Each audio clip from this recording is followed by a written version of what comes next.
2 degrees or 3 degrees, 5 degrees, like that. I can give that and allow the fluid to smoothly enter your casing. So this is your casing, or it's also called as housing of your corresponding compressor.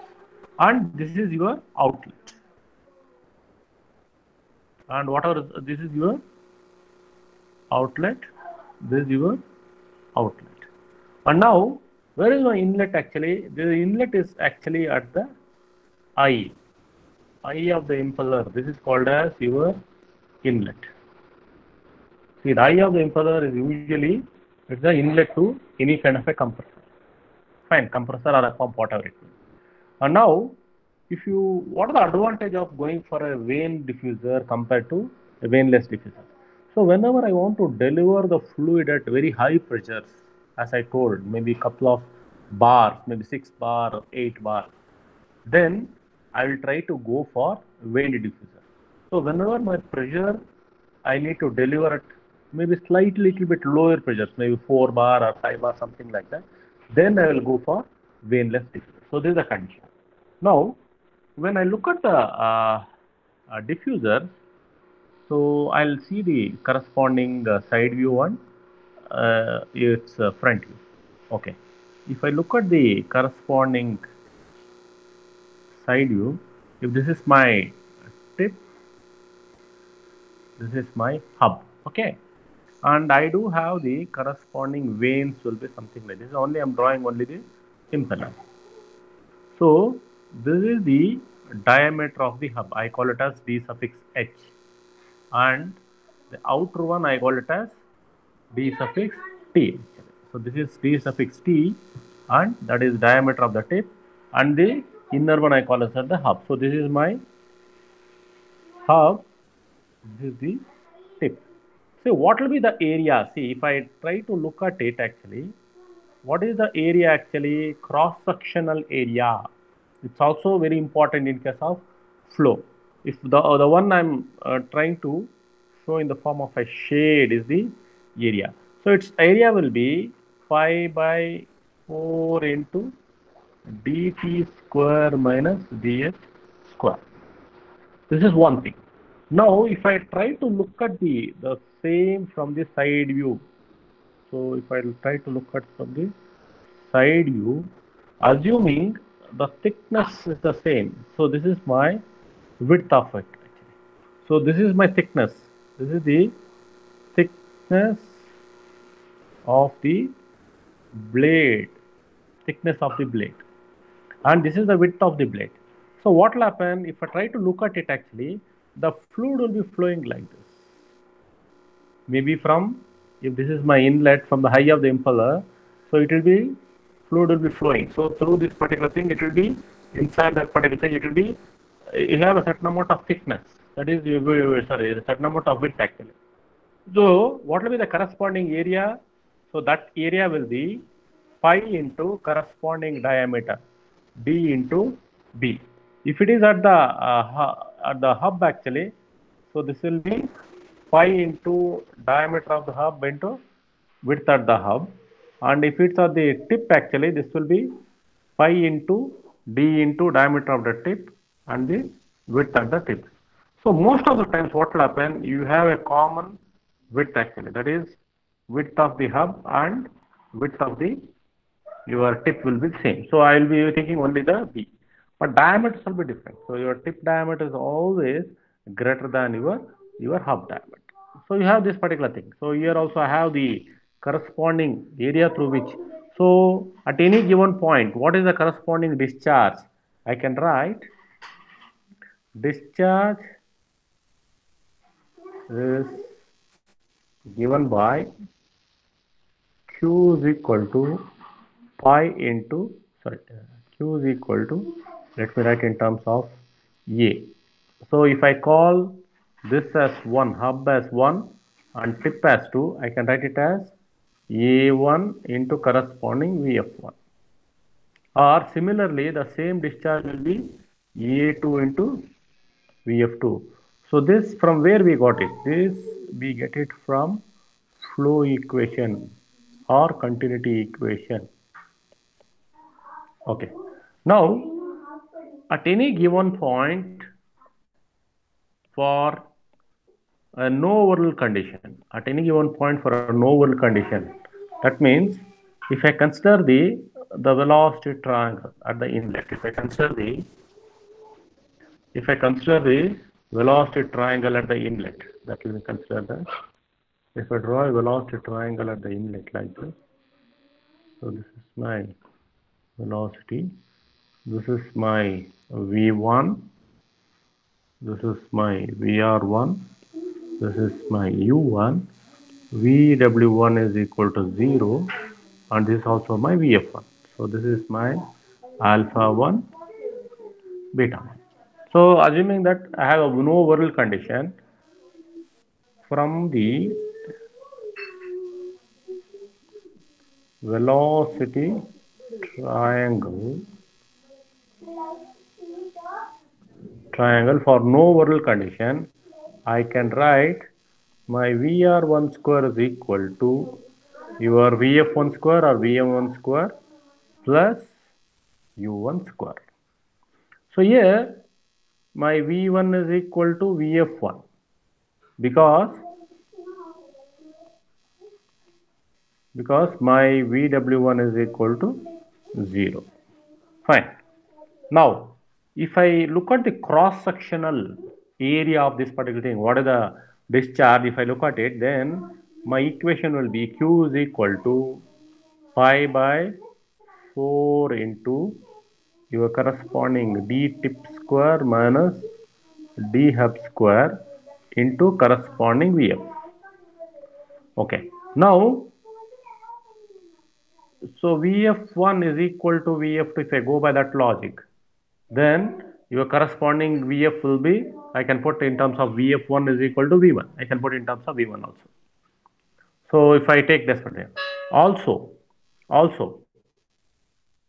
we have U1 is equal to pi D1 N by 60. That means what is it actually? If my pi N and 60 are constants, then U1 is proportional to my D1. U1 is proportional to D1.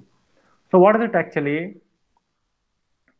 For Q, I can write this equation. I can write it as Q is equal to pi by 4 into d tip square minus d up square into corresponding V1. I can write it like this. What will be my V1? So V1 is equal to 4 into Q divided by pi into d tip square minus d hub square. So what is it actually if I look at it? So if I look at it, for any given discharge, so I want to fix the given discharge and hub diameter, I can tell my V1 is proportional or inversely proportional to your corresponding d tip square. So if I try to keep my inner diameter constant and discharge constant, so why we go with the outer diameter? Because I need to, my design is with respect to the what should be my outer diameter. So using this particular U1 and V1, and we try to build a relationship between U1 V1. You look at this particular equation. So I have V1, I have my U1, and I will try to take with respect to what will happen to my VR actually. So if I substitute for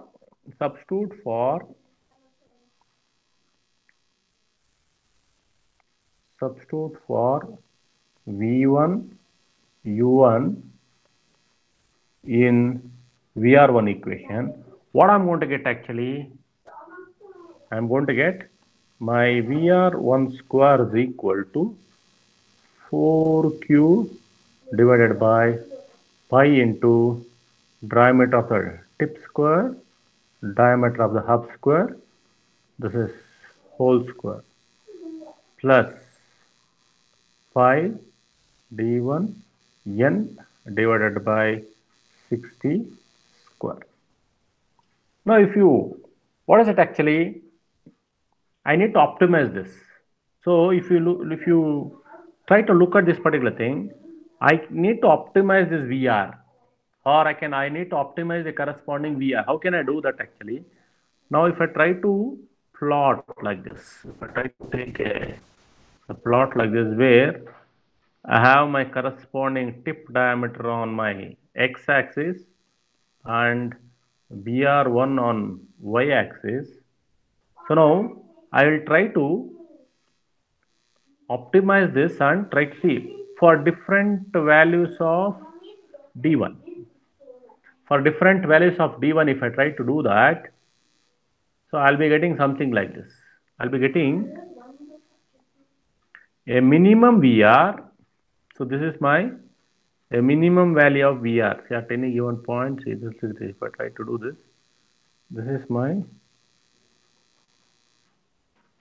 my VR minimum at an optimized tip diameter, that is dt. So if you take this equation and we try to, for a given discharge and try to do this, how we can do that actually, how we can maximize all those things to optimize, I think we know this. What we try to do actually, we try to take this equation and do VR1 by with respect to corresponding to dd1. I want to optimize with respect to dt, so equate it to 0.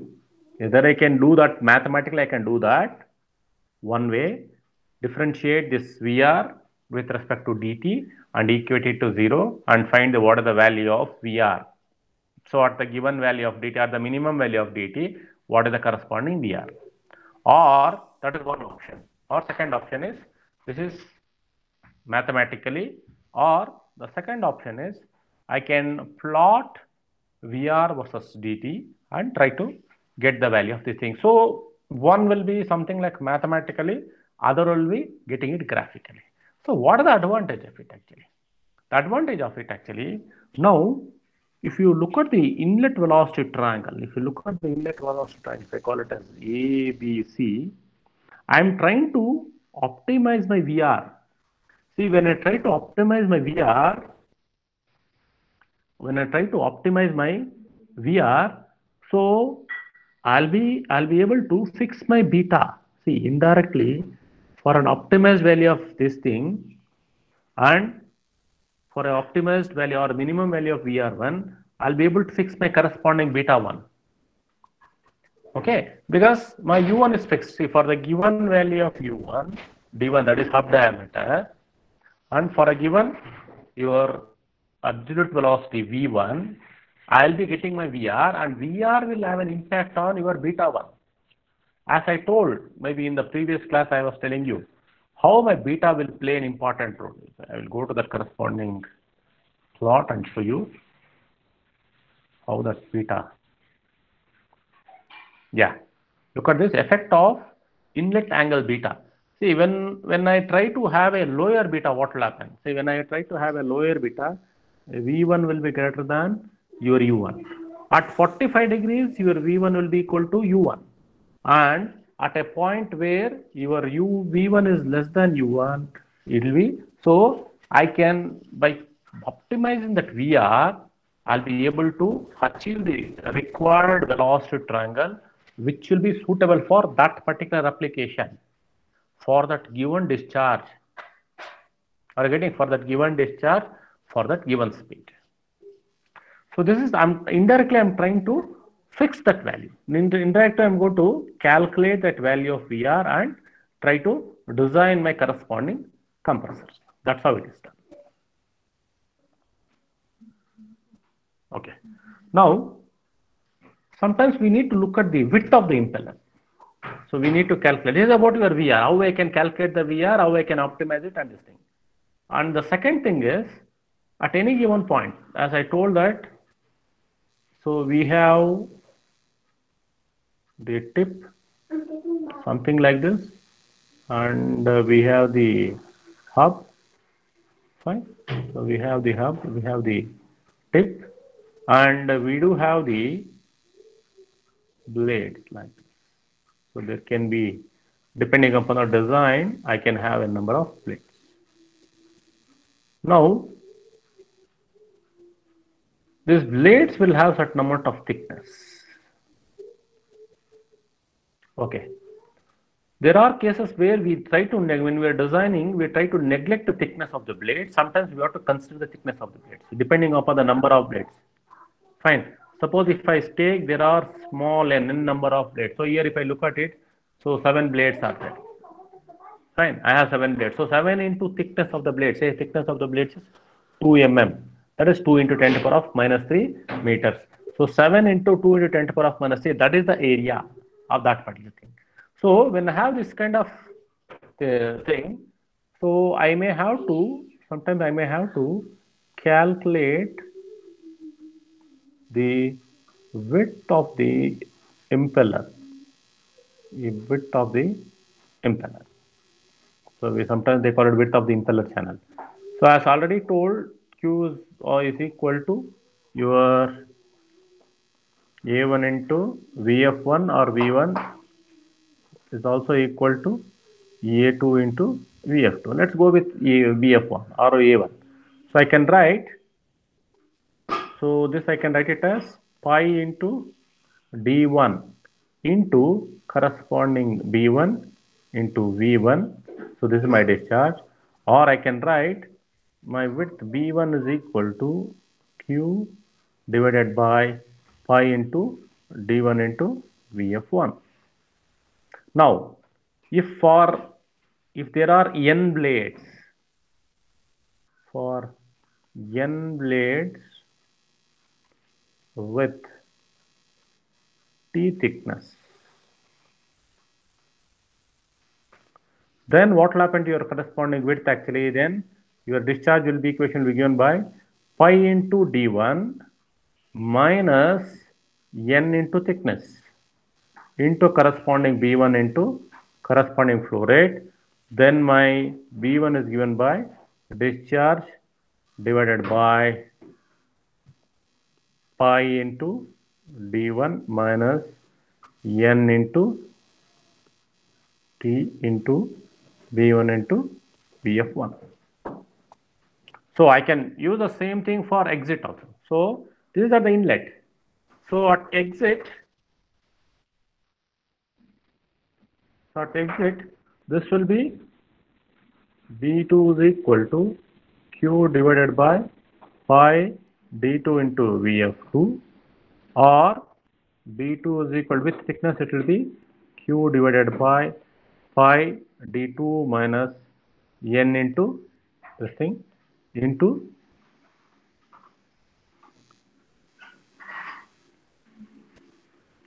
VF2.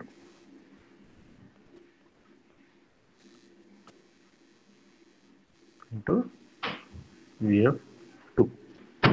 So this is the expressions what will be. T is same for, see, thickness will be same in, see, T is the thickness is same from inlet to exit. But widths can be same or width can be different. Your width, see, B1 can be different from B2. So your width of the inlet can be maybe 80 mm, at width of exit can be 85 mm. There can be slight change depending upon it. But more, if nothing is given, so in some of the numericals or solving the numericals, what we try to do is actually, we try to take that the width is same at the inlet to exit. We'll go with the same width. So one is the area, this is a flow area we consider with respect to the cross section thing, where the fluid is entering. I can use the same formula, Q is equal to your area of the cross section. It can be along cross section of that particular impeller, or I can look at the what's happening inside, what's happening. So pi d1 into width one, along that width actually how the fluid is flowing. Now, so as we have seen, the diffuser, this are with respect to the diffuser. So when I look at it, if I come to the diffuser, we have seen the vaneless diffuser and vane diffuser. Now, how the diffusers are working? Whether the diffusers, when I look at the diffuser or casing, when I look at it, what will happen? Say 2 is the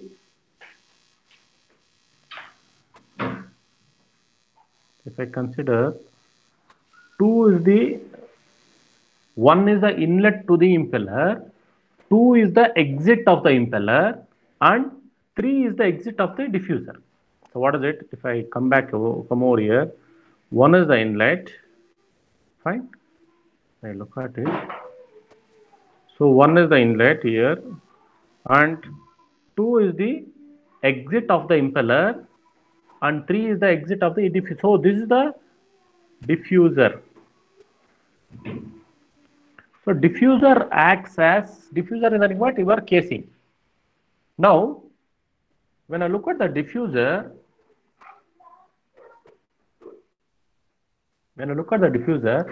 you have couple of conditions. What is it actually? Diffuser is stationary, and what is the velocity with which the fluid is going into it? So the that means I'll be having the kinetic energy is getting converted in case of a diffuser. The kinetic energy is getting converted. Means the velocity with which, say for example, if I have V2 is the velocity with which it's coming out, V3 is the velocity with which the fluid will be going out. Fine. Now, if I look at the corresponding discharge over here, so discharge over here, so my discharge will be something like Q is equal to, this being a stationary, I can call it as phi D2 B2 into corresponding VF2, where B is the thickness. B is the thickness. So I'm going to look at that particular thickness of that. So it's the width of that. So it's a B is the width of the width of the diffuser. B is the width of the diffuser. Width of the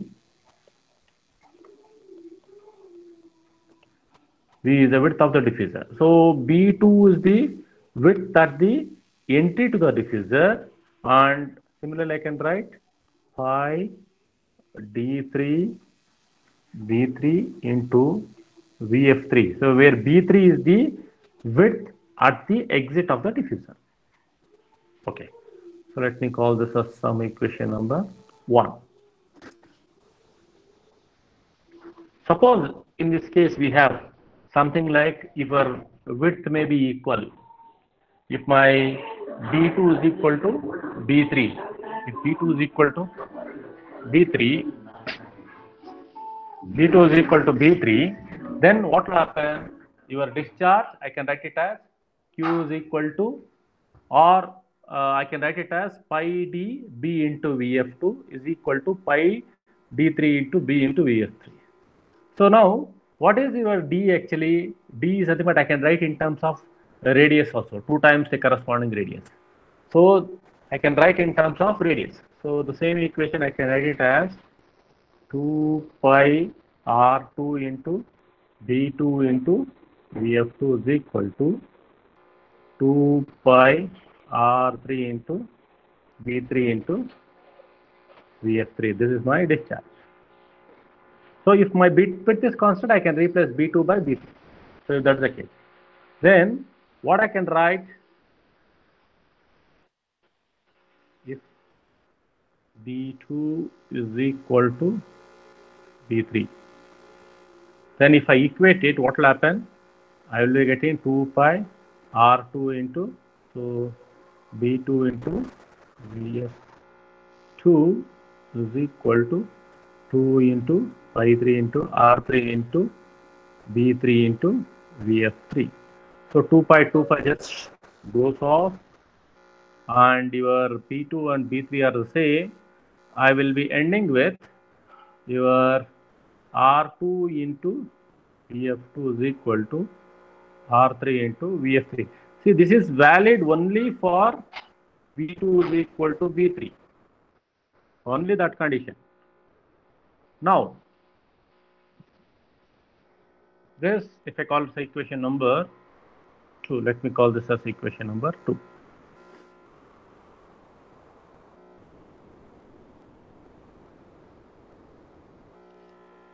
Okay. Now, if I consider the diffuser, what is the velocity with which the fluid will be tangentially flowing into the particular diffuser? That means there is a velocity in the. So what is it actually? We have one velocity in the flow direction. We have one velocity in the flow direction, and we have another velocity in the tangential direction. Anyhow, so we got with respect to the flow direction, and we do have another component of velocity which is in flow direction. So that is for, maybe if I consider for, these are all for the ideal condition. If the, because this, as the diffuser is stationary, so diffuser is stationary, I don't have any, your peripheral velocity u is not there. So what will happen? I can write R2 into VW2 is equal to R3 into VW3, because the fluid which is coming out of your impeller is your V2 or something. So I can resolve into corresponding VF2 and VW2 at the exit, at the entry to the exit of the impeller or entry to the diffuser, and similarly at the exit of my diffuser I can write it as your corresponding R3 into corresponding VF3 and R3 into corresponding VW3. Okay, this is for my width being constant. The condition is the width being constant. So I can write R2 into VW2 is equal to R3 into VW3, considering the world component of velocity. So what I can do actually, now if I R2 by R3 is equal to VF3 by VF2. Similarly, from equation 4, I can write it as R2 by R3 is equal to VW3 by VW2. So if you call this as 4 and 5, so I can combine 4 and 5. So if I combine 4 and 5, I can write it as R2 by R3 is equal to VF3 by VF2, which is equal to VW3 by VW2. So what is so important here? Now, if I look at this particular equation, if I look at this equation, let me call this as equation number 6. Now, what is called as the circumference of the impeller becomes very critical for us. What is it actually? Circumference of the critical means if I try to look at this impeller, maybe from this point to this point. So if I try to look at that particular thing, if I try to open it out, it's almost like a pipe actually, a diffuser which is of a pipe of a particular length. Fine, but that length I can't call it as it's pi into d because the diameters are varying. So now the diameters are varying. So what's happening here? My diameter is smaller and diameter slowly they are increasing. That is, they are just slowly diverging like this. As the diameters are diverging from inlet to exit, my diameters is diverging. As the diameters are diverging, so what will happen? The length of my diffuser becomes very critical in the design. My length of my diffuser becomes very critical in case of a design. I can't see, I need to look at the, depending upon my velocities. See, your R2 by R3, my VF2, VF3 by VF2 and VW3 by, so I can get the ratio of my corresponding diameters, or ratio of my radius or ratio of my diameter. Once I know that, my length of, say, I can't have infinite length. So I need to achieve my corresponding velocities or recovery of my pressure considering the corresponding a particular of a fixed length.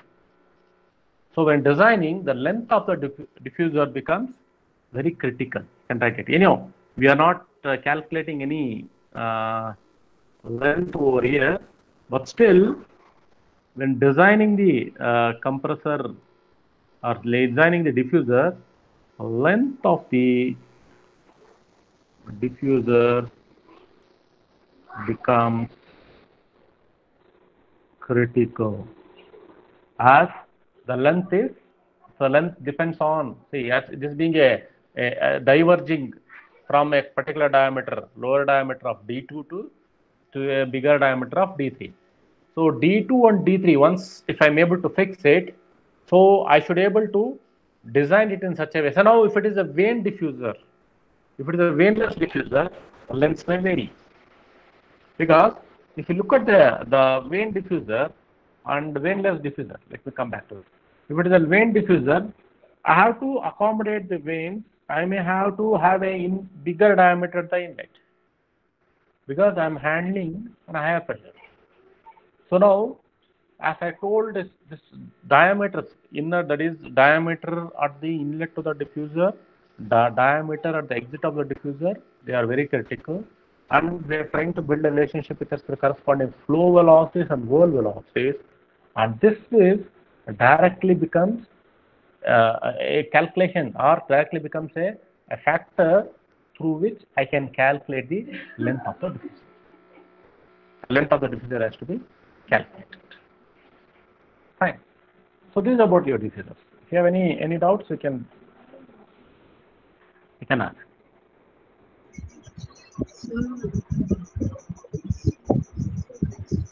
Yeah. Sir, can you explain, sir, how, sir, bread became, sir, pi d2 minus v2, sir, like that? Which one? Sir, how Pi? can you? There was, yes, sir, pi d2 minus 20, sir. Okay, fine. See, I have this is my impeller. Fine. So yes, it is, sir. What is the length of it? It is pi d. Fine. Yes. So then, what is this particular B? So this will be my area.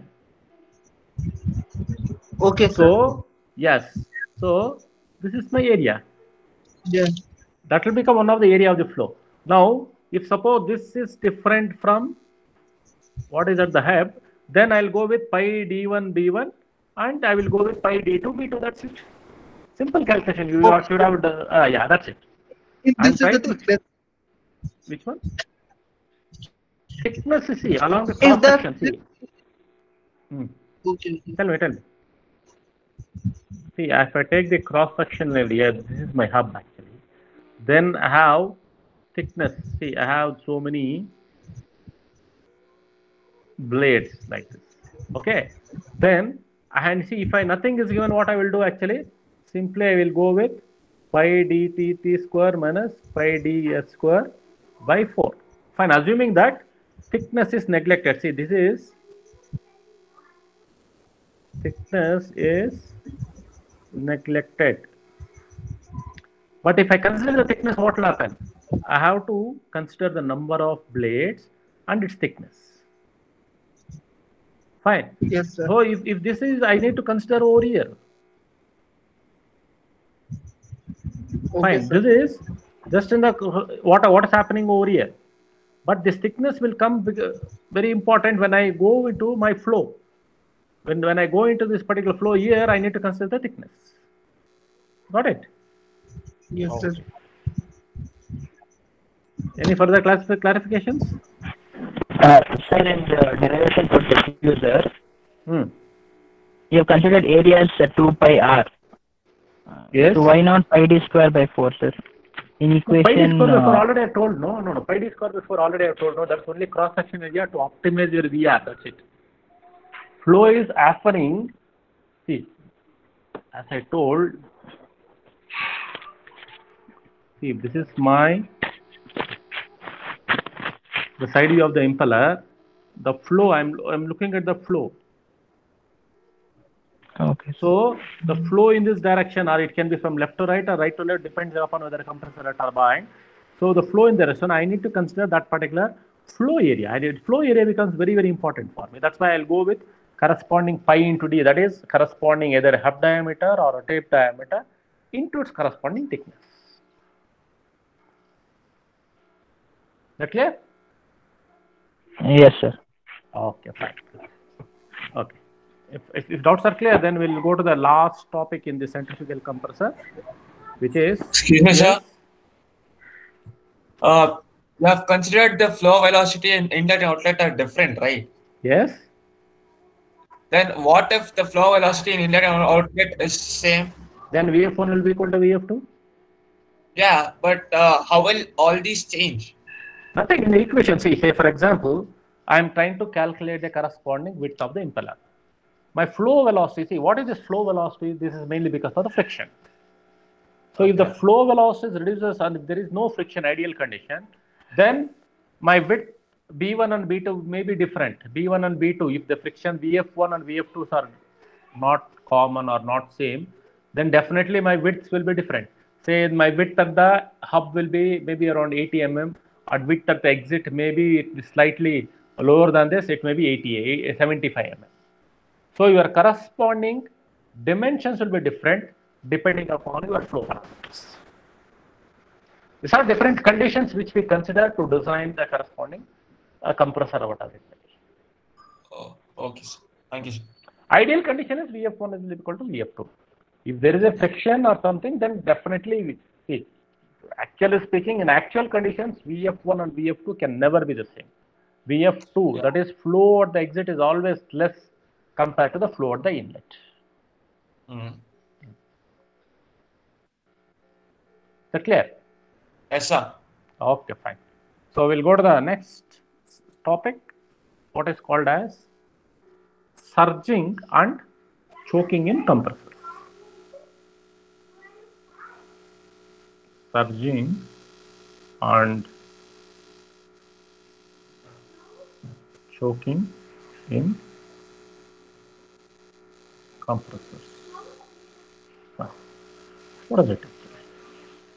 So usually what we have is, if I have a, I'm trying to put a block diagram, so this will be much better. Try to explain with a block diagram.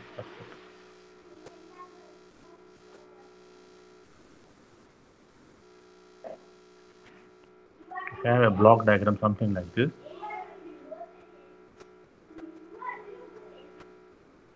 So this block diagram, if this is my compressor, and suppose usually what we try to do is we try to store everything in a tank, and this is my inlet and this is the outlet, and from the tank we try to supply to the conditions. We call that as loading, and usually what we have is we will be having a valve here.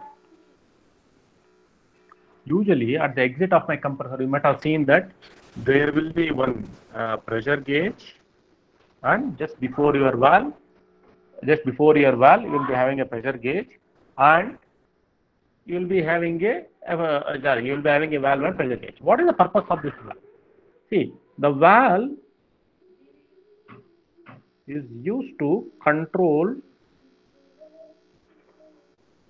the pressure and mass flow. See, directly speaking means I am trying to control the mass flow rate. Now a condition will arise. A phenomena. That means a surging is a phenomena. A surging, I call it as a phenomena, and this phenomena is mainly due to, it is a unsteady and it is not continuous, it is a periodic, and reversal of flow through the compressor. Reversal of the flow through the compressor, so that it has to operate at less mass flow rate.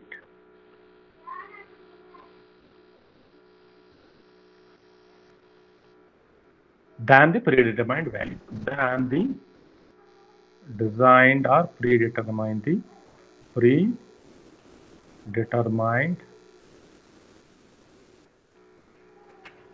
value.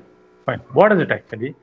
Now assume that this compressor is drawing the air from the inlet and it is delivering the air to the compressor. Through the compressor, delivering air to the tank like this. Fine. And the tank is getting filled. I may reach a condition where I'll be closing the wall. I'll be closing the wall in such a way that all of a sudden what will happen? See, if I completely open the wall, maximum mass flow rate will go. So unknowingly I may close it to 90% or 95% or something like that. What will happen? Pressure starts building up over here and I could see there is a reversal of flow. If the pressure buildup takes place in the tank to such an extent so that instead of fluid flowing from the compressor to the tank, it will start flowing in opposite direction. And it is an unsteady, it is not sequentially, it's an unsteady phenomena. The phenomena, there is a reversal of flow and which is periodic in nature, where the compressor has to operate at less mass flow. What is this less mass flow? So let me draw a corresponding figure. I'll show that. So now, what is it actually? So say if I have something like this, fine. If I have on my y-axis, I have what is called as pressure ratio. What is this pressure ratio? It is the ratio of the outlet pressure to inlet pressure. Fine. Outlet pressure means the pressure from the compressor to inlet pressure. Then I have mass flow rate on my x-axis. Fine. I have the mass flow rate on my x-axis and your corresponding pressure on y-axis. And your compressor is designed in such a way that it will be operating at some pressure. If I assume that I have one pressure like this. Okay. And even though I have completely closed, but still your compressor will be operating. See, this is the pressure ratio with which it will be operating, even though this is nothing but, see, when the mass flow rate means just the valve is closed. Valve is completely closed. If I call this as point A, even though I have closed the valve, but it will be some pressure is coming out of your compressor. And then I have a point B. Let me call this as a point B, which is the maximum pressure ratio point,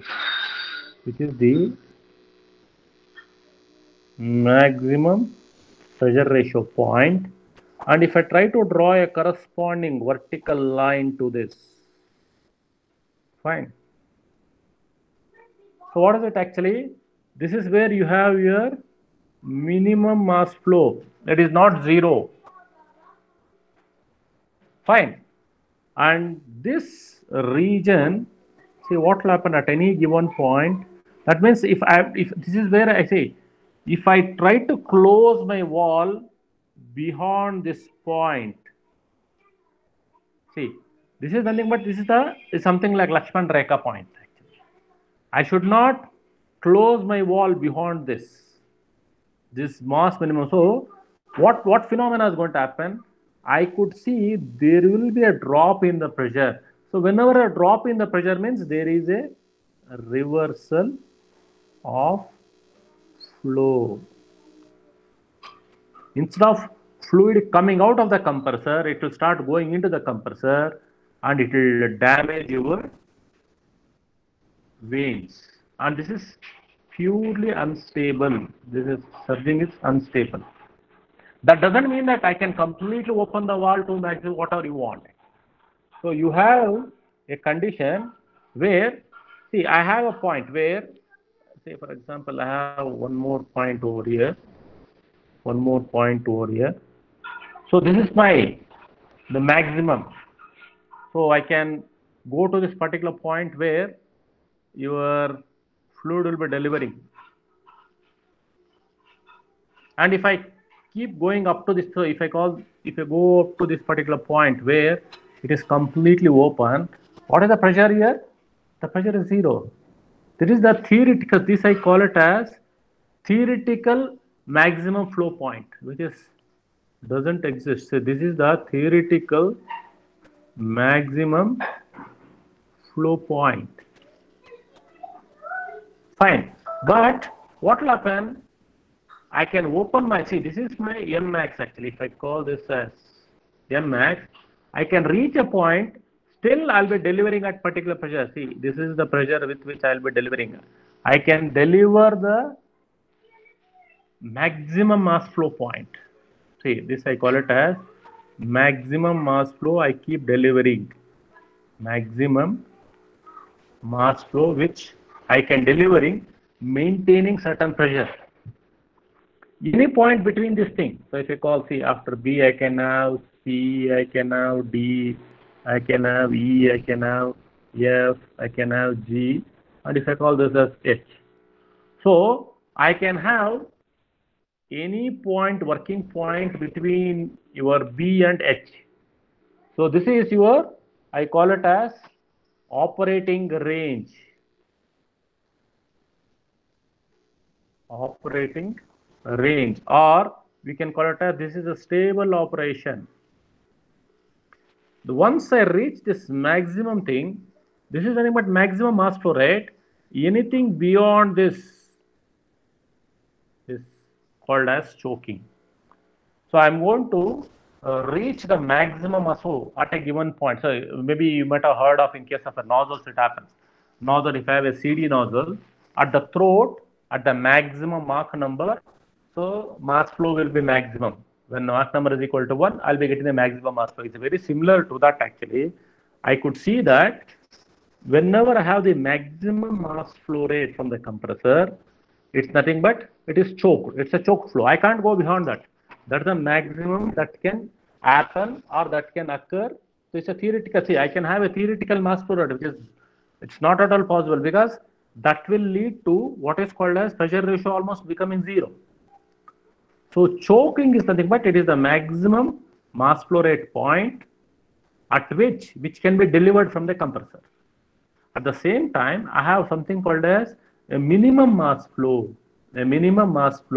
at which I'll be having the maximum pressure.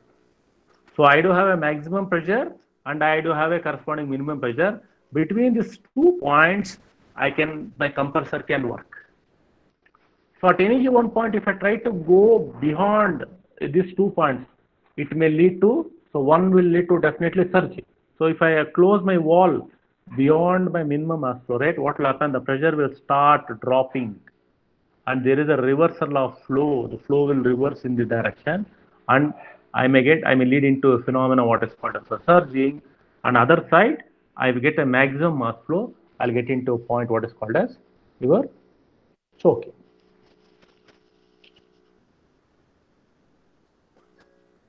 Okay, so this 2 points are called as, one is called as a surging point, this B is called as a surging point, and your H is called as the choking point. This is your surging point and H is called as the choking point. So what will be my operating?